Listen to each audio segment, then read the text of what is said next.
Hello guys, welcome back to the challenging series. ఈరోజు వచ్చేసి day 5. ఈరోజు చూసుకున్నట్టయితే మార్కెట్ మార్నింగ్ నుంచి చాలా కన్సాలిడేషన్లో ఉండే. ఇప్పుడు చూసుకోవచ్చు టైం ప్రస్తుతం 12 అవుతుంది. మార్కెట్ 9:15కి ఓపెన్ అయితే మనకి 12కి ఎంట్రీ దొరికింది. ఇక్కడ క్లియర్గా చూసుకోవచ్చు ఎంత కన్సాలిడేషన్ అంటే అసలు మార్నింగ్ నుంచి అసలు జీరో మూమెంటం అంటే జీరో మూమెంటం. మార్కెట్ మొత్తం ఒకటే జోన్లో చూసుకోండి, ఒకటే అంటే ఒకటే. ఇక్కడ నుంచి ఇదే వెయిట్ సెకండ్ మీకు క్లియర్గా అర్థమయ్యేటట్టు చూపిస్తా. ఇప్పుడు చూసుకోవచ్చు మార్కెట్ మొత్తం ఇదే జోన్లో ఇరుక్కొని ఉండే. ఇప్పుడు 12కి మనకు ఒక చిన్న మూమెంటం అయితే ఇస్తుంది. సో దాని ప్రకారం మనమైతే ట్రేడ్ అయితే తీసుకున్నాం. ఇప్పుడు చూసుకోవచ్చు మన ట్రేడ్ పొజిషన్ 1800-1900 వరకు అయితే రన్ అవుతుంది.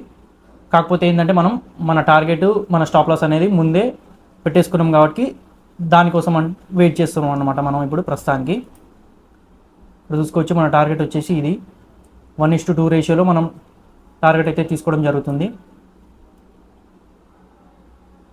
మార్నింగ్ నుంచి 3 గంటలు వెయిట్ చేసిన తర్వాత మనకు ఆపర్చునిటీ దొరికింది. ఆపర్చునిటీ దొరికినప్పుడు మాత్రమే తీసుకోవాలి. ఆపర్చునిటీ అంటే ఏంటిది?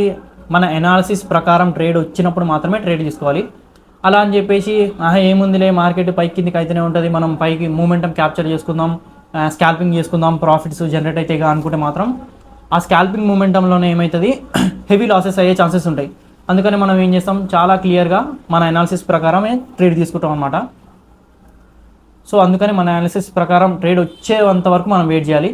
ఈరోజు చూసుకోవచ్చు డే 5 మనం మార్నింగ్ నుంచి 9కి ఓపెన్ అయితే 3 అవర్స్ వెయిట్ చేసినాం. 3 అవర్స్ ఇట్లాగనే సిస్టమ్ మీద ఏం పని లేకుండా ఖాళీగా కూర్చొని ఉన్నాం. ఓన్లీ అబ్జర్వేషన్, మార్కెట్ని అబ్జర్వ్ చేయడం కూడా ఒక స్కిల్ అనమాట.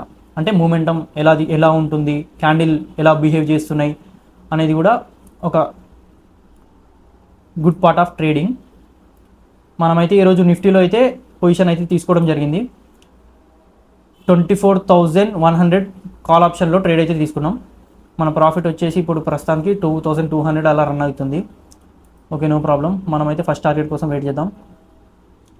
మన స్టాప్ లాస్ వచ్చేసి ఇది, మన టార్గెట్ వచ్చేసి ఇది. ఓకే,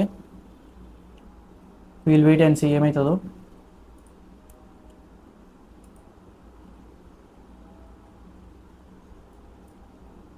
ప్రస్తుతానికి మన పొజిషన్ అయితే ఇక్కడ ఉంది. గైస్, ఇక్కడ చూసుకోవచ్చు మన నిఫ్టీ పొజిషన్ ఎలా ఉందో. ఇక్కడ చూసుకున్నట్టయితే మనకు ఫస్ట్ టార్గెట్ అయితే ఆల్మోస్ట్ క్లియర్గా హిట్ అయిపోయింది. ఓకే, మన పొజిషన్ క్లోజ్ చేసేసుకుంటున్నాం. ఎగ్జిట్. మన పొజిషన్ని మనం క్లోజ్ చేసేసుకున్నాం. ఈరోజు డే 5 ప్రాఫిట్ వచ్చేసి 3,100. ఓకే, మన పొజిషన్ అయితే క్లోజ్ అయిపోయింది. చూసుకోవచ్చు చాలా క్లియర్గా మనకు టార్గెట్ అయితే ఇచ్చేసింది. 1:2 మనం టార్గెట్ అయితే తీసుకున్నాం. ఈరోజు లెర్నింగ్ వచ్చేసి ఏంటిదంటే, మన అనాలిసిస్ ప్రకారం ట్రేడ్ వస్తేనే మనం ట్రేడ్ తీసుకుంటాం. లేదంటే మనం ట్రేడ్ రాకపోతే మాత్రం, అంటే మన అనాలిసిస్ ప్రకారం మన మార్కెట్ బిహేవ్ చేయలేకపోతే మనం ట్రేడ్ తీసుకోవద్దు. ఎందుకంటే అలా అనాలిసిస్ ప్రకారం లేనప్పుడు కూడా ట్రేడ్ తీసుకోవడం వల్ల ఏమవుతుందంటే లాసెస్ అయ్యే ఛాన్సెస్ ఉన్నాయి. సో ఇక్కడ చాలా క్లియర్గా చూసుకోవచ్చు మన ఫస్ట్ టార్గెట్ హిట్ అయిపోయింది. దాని తర్వాత కూడా మూమెంట్ ఇంకా బులిష్గానే ఉంది. కాకపోతే అయినా మనం ఏం చేస్తామంటే సిస్టమ్ క్లోజ్ చేసేస్తాం. ఎందుకంటే మనం చెప్పాం మన టార్గెట్ హిట్ అవ్వగానే సిస్టమ్ క్లోజ్ చేసేస్తాం, లేదా ఒక 2 లాసెస్ తర్వాత మనం సిస్టమ్ క్లోజ్ చేసేస్తాం. డే 5 ఎండ్స్ విత్ 3,100 ప్రాఫిట్ అనమాట. ఓకే, ఇంకా ఇలాగే మీకు మంచి ఛాలెంజింగ్ వీడియోస్ కోసం నా ఛానల్ని సబ్స్క్రైబ్ చేయండి. అలాగే ఈ వీడియో నచ్చినట్టయితే ఈ వీడియోకి లైక్ చేయండి.